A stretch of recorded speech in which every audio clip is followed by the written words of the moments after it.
What's up, guys? Ugh. I know I've been gone for like, what has it been, 2 months since my last video? I know, no excuses. There's a good reason for that though. I've actually been helping my buddy Aiden Gallagher work on his album, so we've been literally locked in the studio for the past several months, and I haven't had time to make videos. So I'm sorry. I'm sorry things have been slow, but more on that later. I'll touch on that in the end of the video.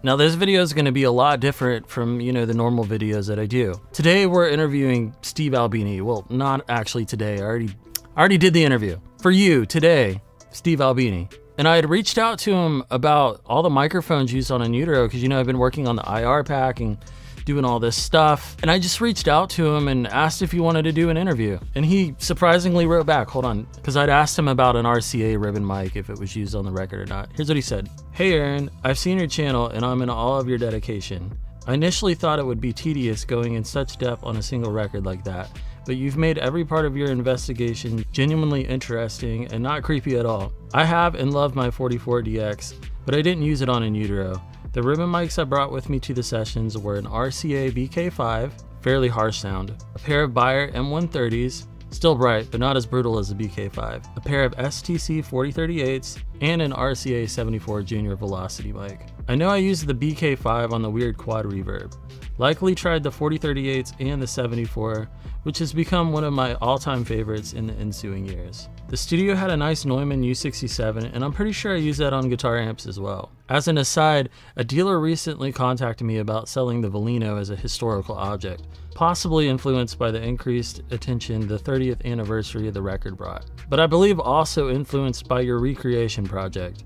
At any rate, I sold the Volino for a shit ton of money, and is now in the collection of the Grammy Museum in Cleveland, Mississippi, alongside with a bunch of other similarly significant instruments. It seems like a more fitting place for it than a private collection / hoard of some blues lawyer someplace. I'm typically busy after around 10 a.m. my time, but happy to do a phone or Zoom chat prior pretty much any day.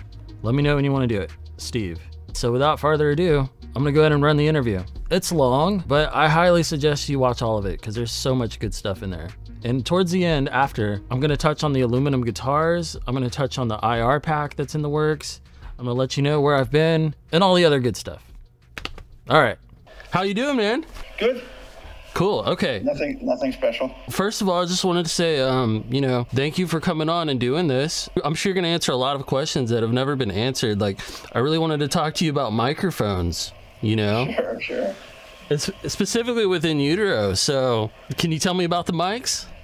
So when that record was done in the early 90s, when the studio that I'm in right now, Electrical Audio, had not been built yet. Right. And so I had a studio in my house. I had a bungalow on the northwest side of Chicago, and there was a playing area in the basement, and the business office was in a bedroom on the ground floor, and there was a control room in the attic. That was the way the house was set up, and it was fine for like down and dirty punk rock sessions, 3-piece band hacking away in the basement, not a big deal. They run up the stairs to listen to playback, they run back downstairs. None of that was problematic. But for anything bigger than that, for anything where there's like a lot of people involved, or where the demands of the session were going to be more than I can accommodate in my basement, I ended up booking other studios.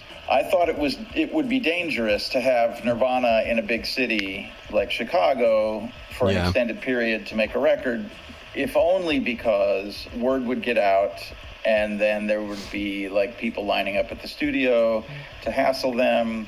They were the biggest band in the world at the time. Yeah. So I thought it was important to put them in a setting where there would be some privacy, where they could just get to work and not be hassled by people all the time.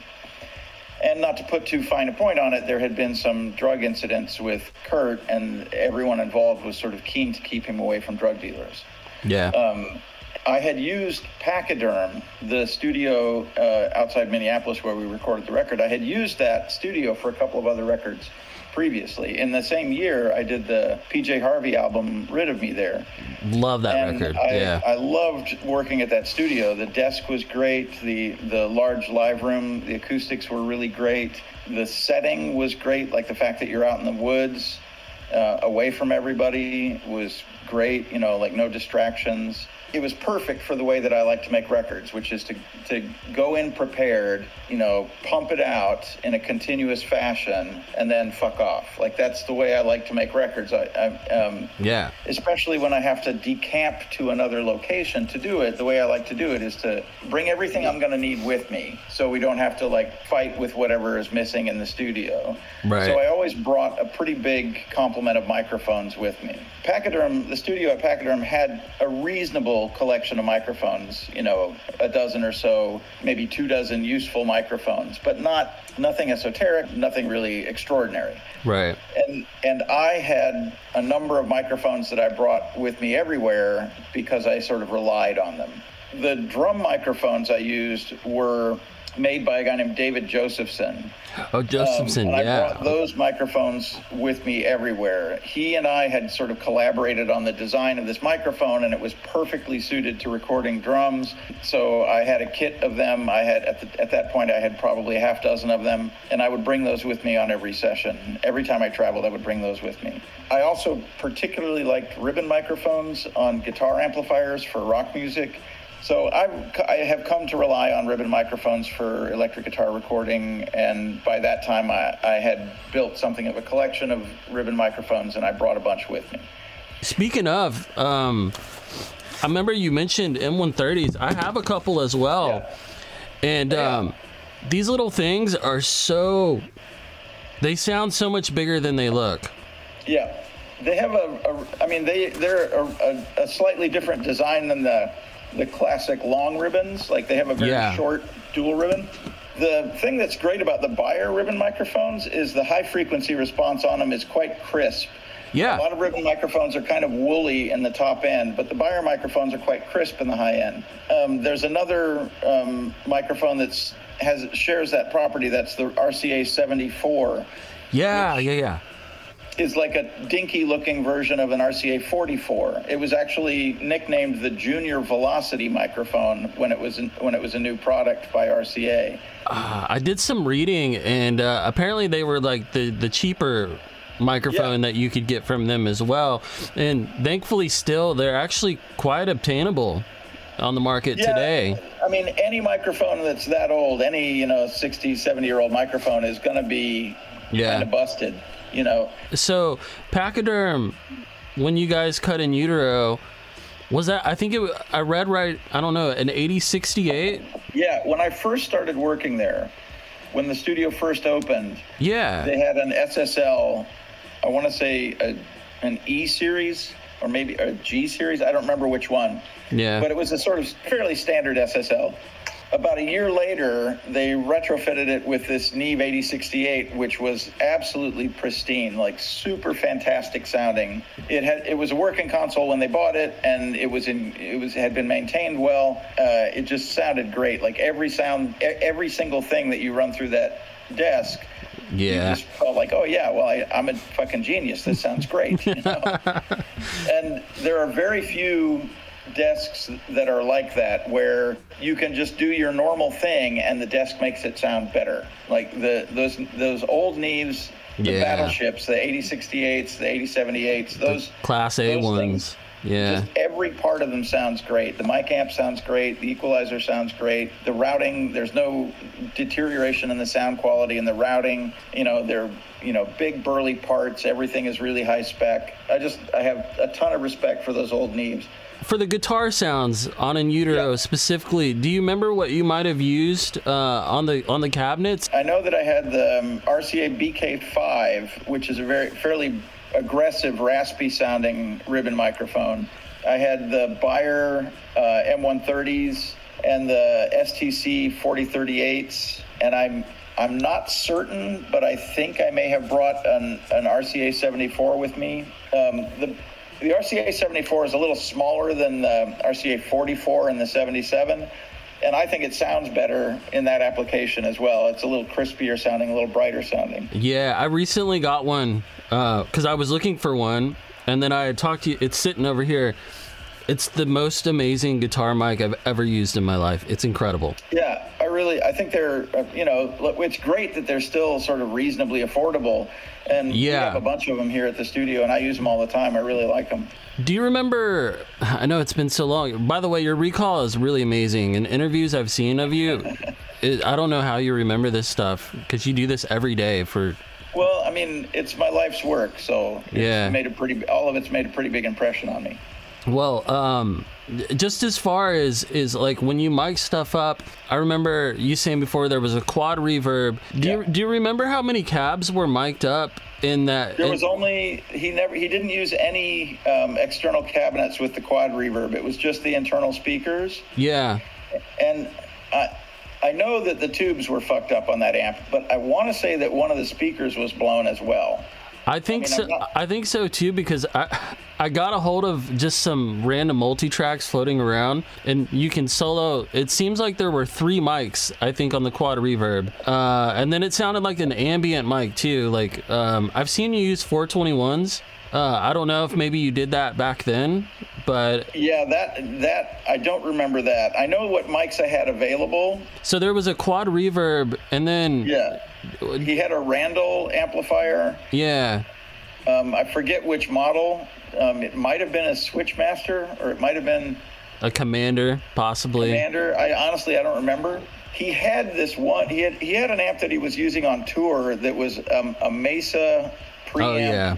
Mm-hmm. And a Mesa Boogie preamp, and then a solid state power amp, and he set that up with a 4x12 in the studio, and it sounded like dog shit. It was really just the most brittle, nasty sound. Like, he was mad. Like, when he set it up, he was like, "You mean this is what I've been playing through?" Like, it kind of shocked him how bad it sounded, and he bailed on that immedately, and we used that quad reverb. We used the Randall, and honestly, I don't remember what else we used. Do you remember if you had plugged that Randall into a 412 or I don't remember if it was a combo amp or if it was a head. Okay, gotcha. Yeah, I'm sorry. No, that's totally fine. That's totally fine. I wouldn't expect you to remember. It's just it's really interesting stuff.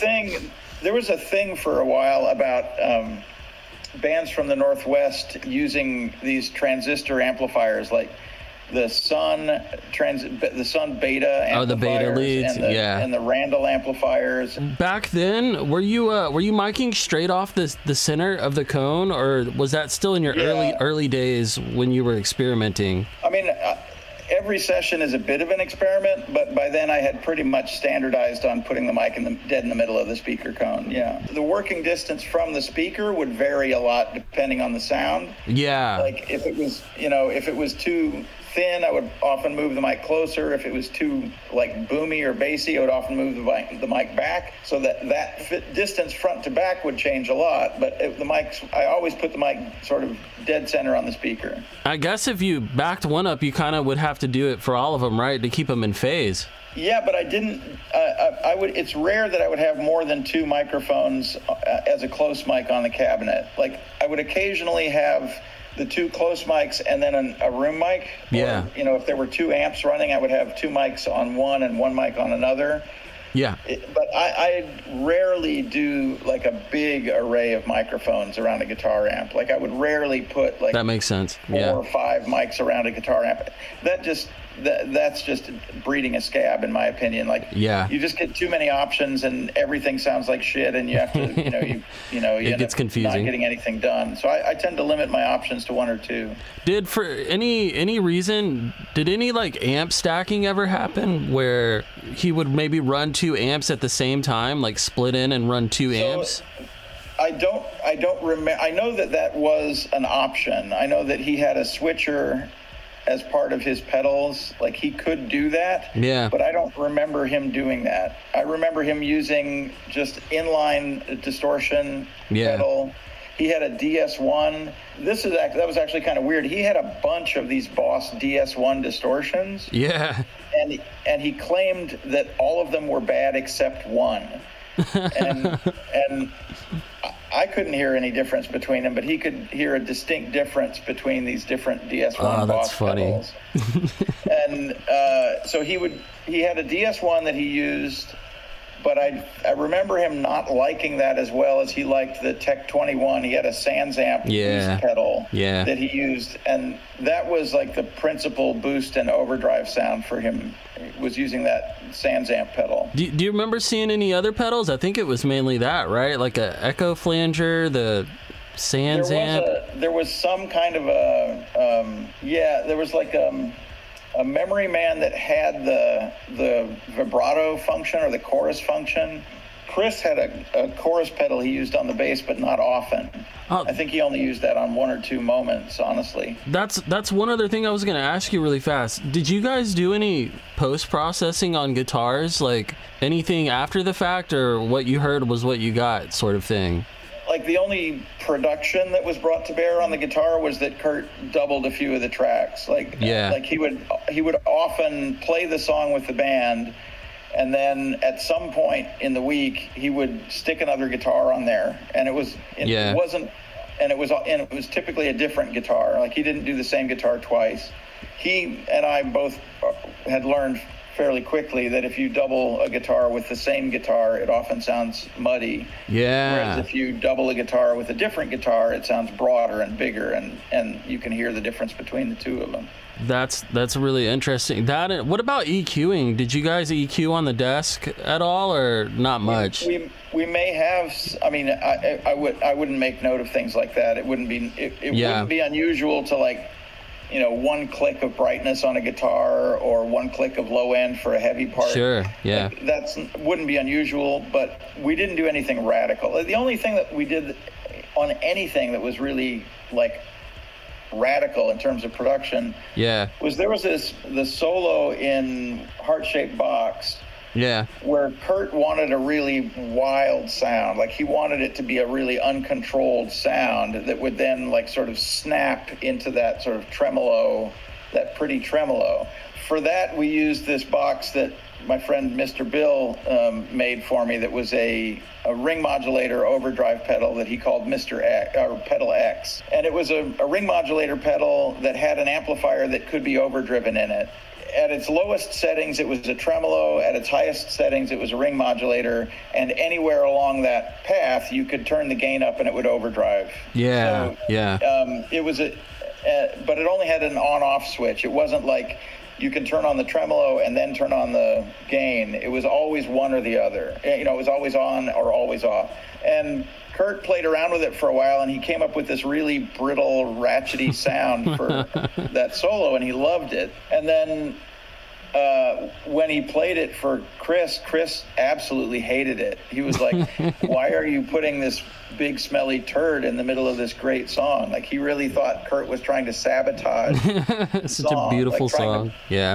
Like, oh, you think you've got a hit here, let me fuck this up for you so you can't play it on the radio or whatever. That's hilarious. Like, he thought that was like a strategy of Kurt's. I'm certain it wasn't. It was Kurt was just enjoying this freak sound. Do you still have it? Then, I'm sorry? Do you still have it's Pedal X, right? Yeah, Pedal X is still kicking around downstairs somewhere, yeah. That's really cool. And you could use it. Anyone can use it that books time? Yeah. Wow. That's pretty crazy. We've had a couple of things at the studio that were kind of surreptitiously, or kind of, down on the down low, as the kids say, historically significant. Like, I had the Volino guitar that Kurt used on that record here, and it was just part of the normal working inventory of the studio for many years. Yeah, that's crazy. And then with the anniversary of the record and a couple of very high-profile instrument auctions that have happened that have sort of elevated the value of these instruments, that particular guitar, because it was used by a notable musician on a notable record, just became a liability. It was so valuable that it was dangerous to keep it in circulation in the studio, because we were putting, $100,000 at risk every time somebody put it on a guitar stand. So we ended up selling that guitar to a dealer who then sold it to a museum, which I think is a perfect spot for it. That's so crazy. A few years prior, right around the release of the 2013 edition of the In Utero album, there was a photo that Bob Weston had taken of a music stand with the lyrics And that music stand had the vocal mic arrangement that we were using to record Kurt's voice.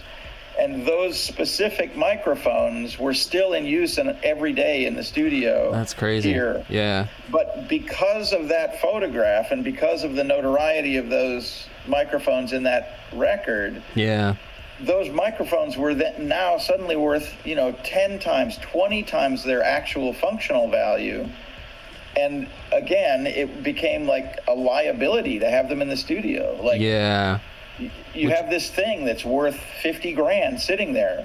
Do you want to have some punk rocker, spit on it and knock it over and have it shatter? Like, it just seemed inappropriate for us to keep them in harm's way. So we auctioned those mics off, and those are in like historical collections now as well. That's amazing. One guy had contacted me saying that I think he might have them, I'm not sure, and he was like, hey, let's make a video on these mics, but I don't know if there's any way to verify if that's actually the microphones or not, but either way, it's really cool. I'm sure we have records of the mics that we sold, like if there was serial numbers or identifying numbers, I'm sure we have records of that. If you did want to do something with this guy, I could vet those mics for you. There's two other quick questions I want to ask you really fast. Go. Okay. I don't know if you're going to remember this, but for the way you do vocals, especially the way like Kurt's vocals were done on In Utero, it sounded like there was like a reverb print. Like, were you running to I know you're not a big fan of digital reverb and stuff, but did you use something like that at all, or would it have been in the room? All the vocal ambience on those songs is just the room ambience in the room. Okay. There are two ways that I would use that room ambience. Sometimes there would be a dynamic effect, meaning there was an expander on the ambient mic, such that when he was singing quietly, the ambient mics were shut off, and then when he opened up full voice, you can hear the ambient mics kick in. Yeah. In those instances, the ambience was often in stereo. Like, there would often be two ambient microphones and a single vocal. And you put them like back in the room further away? Yeah, there'd be like, if he's standing in the middle of the room or at the edge of the room, then 20 feet away or 30 feet away, there'd be a couple of ambient microphones on the floor. Right. Picking up the ambient sound in the room. Did he wear headphones, or did you put monitors out of phase in front of him? He wore headphones. Yeah. Oh, okay. He wore headphones for singing. He was comfortable with that. That's cool. There's a little story I've told a few times, so I apologize if people have heard this before, but when we first started doing the tracking for the vocals, Kurt wanted to have something in his hands to sort of distract him while he was singing. And so for the first take of the first song, he had brought this percussion instrument called a rain stick, which is a dried out cactus that has a bunch of seeds in it. Yeah. And when you rotate it and flip it end for end, all the seeds rattle around in there, and it sounds like raindrops. But it's a really clicky, rattly kind of a sound. It sounds like fucking dried seeds flopping around in a dry cactus, right? Anyway, so he did a take of the vocal while he was playing with this rain stick, and there's this fucking rain stick nonstop, like shh. In stereo, right? Because there's two mics. Nonstop through the whole vocal take, and then he comes in to listen to the vocal playback, and he's listening to it, and instantly he hears the rain stick over the vocals, and he turns to me and he says, "Can you get that rain stick out of there?" Like there was some magic button I could press to remove the rain stick. The Dolby rain stick remover? That's built in. You get that free. That's hilarious. So what he did instead of the rain stick was he had this little broken Spanish guitar that it was like a cheap nylon string guitar that had a broken top, and he would just thumb that guitar while he was in the chair singing. He would just strum along. Yeah. And there are several songs where you can hear in the introduction of the song, you can hear him playing this acoustic guitar. And that was not intended to be like an accompanying sound. It was just him, sort of acclimating to the song and playing along. Yeah. And I think that's a charming thing that he was like. Yeah, I've noticed totally it. Cool with that being on the record. It's really cool. Sounds way more organic like that. All right, well, I'll let you go. It's already, I think, 10 o'clock there. It's 8 o'clock here, but thank you so much, Steve. And next time I'm in Chicago, I would love to just come by and see the studio if you guys aren't busy. Yeah, feel free. Yeah, I would really, really love that. Yeah, I know. I mean, I have seen some sort of critical discussion of your project of dissecting the sounds of this record in detail. And, you know, some people are like judgmental about how somebody could nerd out so hardcore on one thing. But I think it's like a really charming and beautiful expression of fan appreciation. Like it's, you know, this is the kind of stuff, like, as a fan of things, yeah, like as a music fan, like I completely get like how you'd want to burrow in on one specific record or one specific sound, or, you know, I completely get it. And I think it's a really beautiful and really like gracious appreciation of this one record, just like showing how much it means to you this way. That's awesome, really Steve. Cool, and I admire it. Thank you, Steve. Yeah, for me, it's kind of like the challenge, and I feel like it can help you come up with your own sounds by dissecting others as well. So it's just an experimental, educational thing. I think. I don't know why I care so much. It just kind of grew on me out of nowhere. So. Yeah, I don't know if you're familiar with this project, but there's a guy that made a collection of just the Beatles' White Album. Whenever he comes across a copy of the Beatles' White Album, yeah, he acquires it, and he has done he's done like exhibitions of all of his copies of the Beatles' White Album. And some of them have like marginalia written in them. You know, some of them were owned by notable people. Wow. You know, they were serialized when they were first released. Like when when the White Album came out, they had a serial number. Yeah. And he has a catalog of all of the different serial numbers that he's collected, and which ones are missing, and which ones were held by notable people and things like that. That's crazy. I love shit like that. Like that's I mean, we're music people. We love music. That's pretty much our life. Also, like it's like, you know, if you're in love with somebody, you don't just love the nice parts about them. Like, you know, you think their morning breath is amazing. You know? You know, there's that aspect to it. You know, like if you have a beloved pet and that beloved pet has gotten all decrepit and mangy, you know, you adore that decrepit, mangy pet in that state, because it means more to you than just what it is, you know? Yeah. Like if you look at, like, and it's same with the White Album. Like the White Album is a record you can play and hear the music on it, but it also represents like a way of interacting with the public, like a way an artist would interact with the public, and what their aesthetic brought to bear on the very specific details of that record. Yeah. And then you can see that manifested in all the different people who've owned those records and how they've treated them themselves. And like, I feel like it's a very similar, very parallel project to yours. Like, yes, you're only talking about this one band's one record. Yeah. That one band's one record says a lot about the way they interfaced with the world. Yeah, man.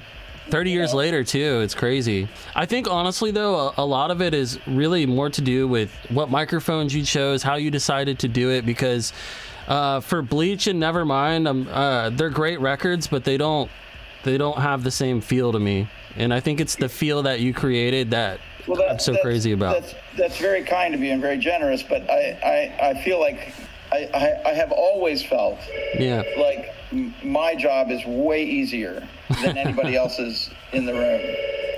Like I've always felt like, you know, I didn't have to write any of the music. I didn't have to learn it. I didn't have to like haul my amp up the stairs at, you know, to play to 30 people in Dubuque. You know, I have like the easiest job in the whole scenario. Yeah. And I've described and I feel like the attention that I get for great records that other people made is a kind of reflected light, you know, like that record is awesome because Nirvana put their unique sensibilities into it. I think any competent engineer sitting in that same chair would have been able to make a really good record, and likely as good or potentially better than the record that they made, you know, under the circumstances that I brought, right? And I appreciate that people still think of me in when they're regarding that record. But I have no delusion about my significance in that. Well, imagine if another engineer would have mic'd up the Kurt's amp with a SM57, it wouldn't have sounded the same. But I mean, I promise you, I can find you records that were made with SM57. Yeah, that are great. That changed your life. You know, Yeah, I promise totally. you that's a detail and not a critical element. You know, that's a good way of looking at it, for sure. All right, man. Cool. Thanks well, for having me. yeah. Thank you so much, and I'll send an email later about those microphones and stuff. Sure, no problem. I'm happy to help if I can. All right, before I go, you guys want to hear some more ribbon mics on the quad and the amps? I guess I'll do the Wave Me tone. I'm honestly so sick of this song, but it's the hardest tone to get, so let's do that.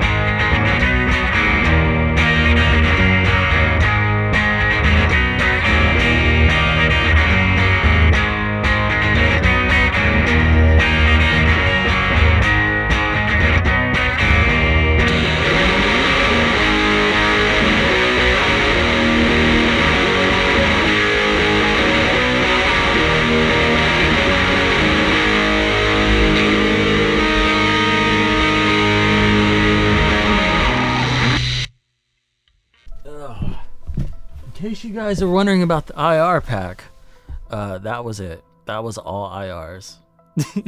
It's crazy. I can't believe that is all a computer. No quad reverb. I mean, it's an IR of everything, but all in the computer. I've taken, you know, all the speakers of In Utero, all the microphones in Utero, and I've made IRs of them. And sure enough, of course, it sounds exactly like the record. It's crazy.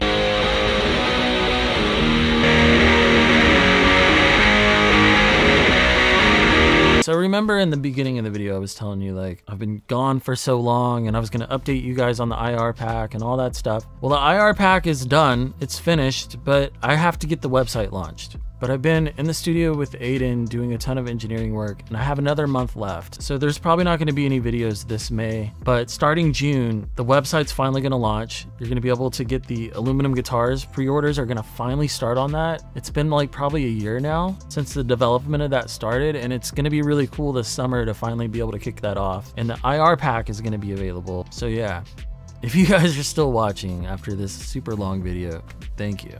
If you're not subscribed, I never ask, but maybe subscribe. You might like. If you're still watching, you probably are gonna like this channel. Anyways, guys, I'll leave it here. I'll see you on the next one. Peace.